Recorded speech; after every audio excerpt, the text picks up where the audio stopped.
I already said it. There it is, yeah. All right. So, like it says in Ecclesiastes. It says in Ecclesiastes, just finishing off the last episode, beginning with this, that the whole purpose of man is to keep the commandments of everything else. All else is vanity. Yeah. You got to keep the commandments of Elohim. That's the reason for our design. Just like the chair's design is the reason it was created to allow people to sit. Right. Okay, well, but the reason for our design is love. So keeping the commandments of Elohim is how to love. Exactly. You know? But it's the fulfillment of love. It's the final picture. Exactly. Right. So, and you know, Elohim only wants the best for us. So that's why when he tells you don't eat any of that kind of food like pork and things like that, it's because it's full of parasites. It's proven beyond a shadow of a doubt, people have been dying with big old parasites in their brain. And if you look at the parasite, it looks just like a demon. I mean, all right, go ahead. Yeah, that is that it? Every single commandment is given in love. Anyway, so but there's hope, right? So it's a dark beginning. We misalign with every aspect of creation. Oh yeah. And there's three aspects, and so redemption is began in the patriarch Abraham. We do have to remember, though, the way in which these aspects were transgressed. So there's going to be an order which follows the order in which they were transgressed. So the first transgression was of man's intention, man's design, which was Adam's lack of faith in taking away the free will of his loved one for his own selfish desires. So we're going to look at these elements, these principles in the redeeming patriarch of Abraham. So, I love this. So there's a riddle that begins the story, just like there's a riddle you'll see in every story. Oh yeah. Oh. And the riddle begins. It's not so clear. Yeah. The riddle always has to do with why Elohim does something or why something happens. Yes. And we're reading Genesis. We're reading Genesis after the flood. We got the genealogies, and then all of a sudden there's this guy Abraham who takes this gal, Sarai, to wife. And bam, just like that, Elohim talks to Abraham and saying, "I want to make a covenant with you." We have no idea who this guy Abram is.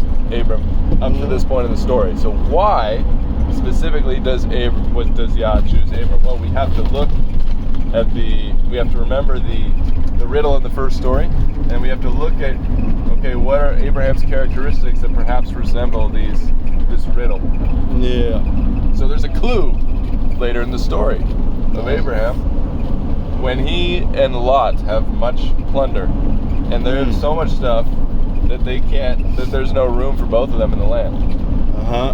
And so Abraham, being the elder, being the authority over Lot, gives Lot none other than Johnny, the free will. Free will to choose. Yes, he gives Lot free will to choose which land to inherit. Yeah. Follow me. Yah gives a covenant to Abraham. By the way, the land Abraham received was barren. Yeah. Specifically barren, whereas Lot received a fruitful land.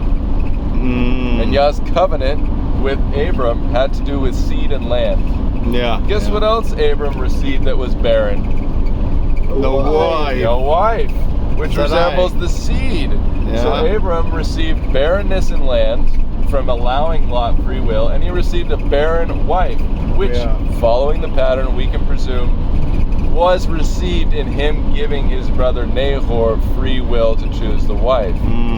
So it's that aspect that is the redemptive act of Adam, which was the way that they fell out of the garden, is that he took free will away. Yeah. Abraham gives free will, but in return, and it's almost like making the free will aspect of Abraham more powerful. Oh yeah. That not only he gives free will, but he gives free will in willingness to receive barrenness. Which is such a strong component of land and seed. And it just so happens that these two things that he receives barrenness in are the two aspects of the covenant that you will receive numerous land or large land and numerous seed.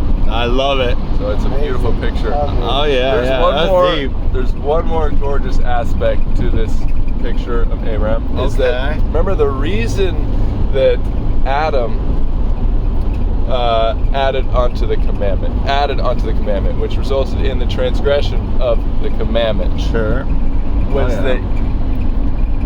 that let me word this correctly.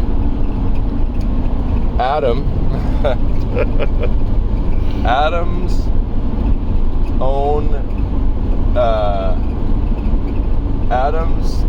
I got it, man. This is hard to word. I have the picture, but I got it. Oh, what's that? Next video? No, you can try to end this thought. Okay. So Adam, his basically, bear with me for lack of explaining this well, is that Adam when we heard that part, his like idolatry, you could say, of Eve, or his love or his passion, which is his lust of Eve. It was like a kind of his attraction to Eve, essentially, or his desire to have her live for his own selfish benefit trumped. That's the key word. Trumped the commandment of Elohim. He added on to it. Right. So he transgressed the commandment of Eve, of Elohim. Oh yeah. And it trumped his, or his desires trumped the commandment. Yeah. Now, are we on the next video, or do you want to start? Yeah. All right. So this is we're going to get deep.